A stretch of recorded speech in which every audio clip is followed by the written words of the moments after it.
Mai facem și noi și ne descurcăm cumva.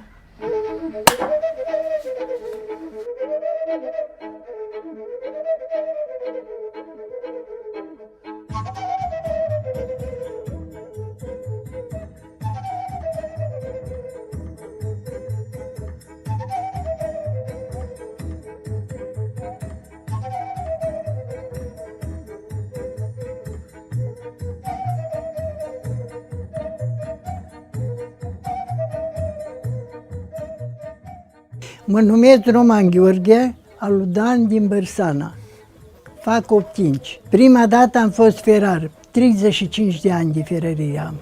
400 de căruțe făcute.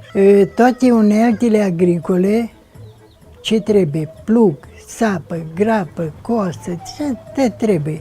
Și potcovit mii de perechi de cai.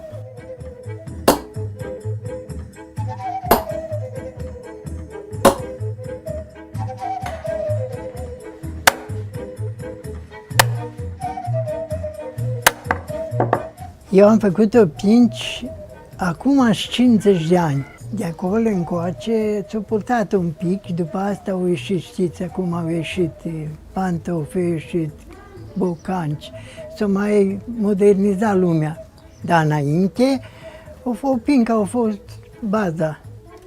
Opinca e cea mai sănătoasă încălțăminte posibilă.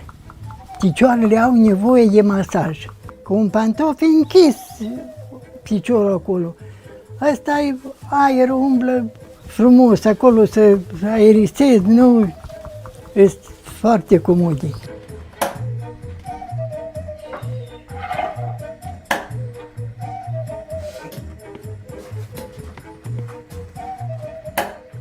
Nu e ușoară, să știți, că trebuie să fii tare concentrat, să ai grijă, că dacă ai greșit ceva aici, că nu iasă cum trebuie. Că zicea cineva, am făcut o pereche de opinci într-o zi și le-am făcut amândouă în tomticior. A venit un domn de la Târgu Mureș și o sta lângă mine, nu i-a venit să creadă că cât durează până ce le fac. Depinde cum e și materialul, este material mai tare, altul mai subțire, mai... Apoi...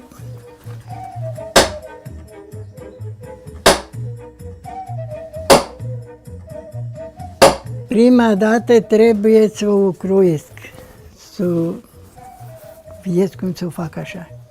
Și după asta decupez și după asta vine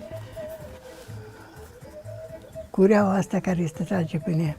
Orice meserie se înfură și se învață. Dacă ai dragoste de orice poți să faci. Orice ai vrea, aceea faci. Dacă vrei să faci, dacă îți place. Dacă nu-ți place, nici să mănânci, nu mănânci, dacă ce nu-ți place.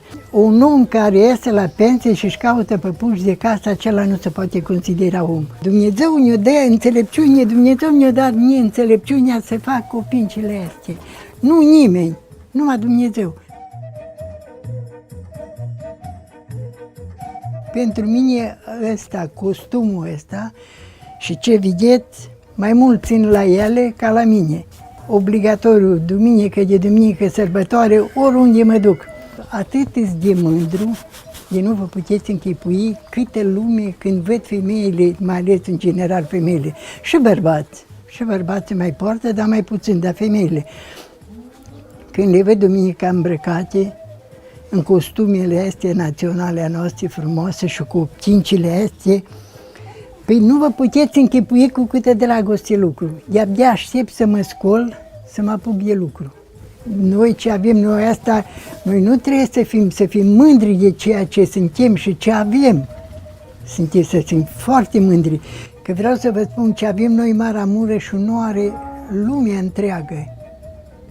Toate județele au specificul lor, unul într-un fel, altul, dar ce are Maramureșul nu are.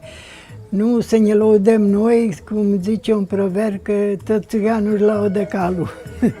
Dar ce e de lăudat nu-i de ocărât, ce e de ocărât nu-i de lăudat, așa se zice.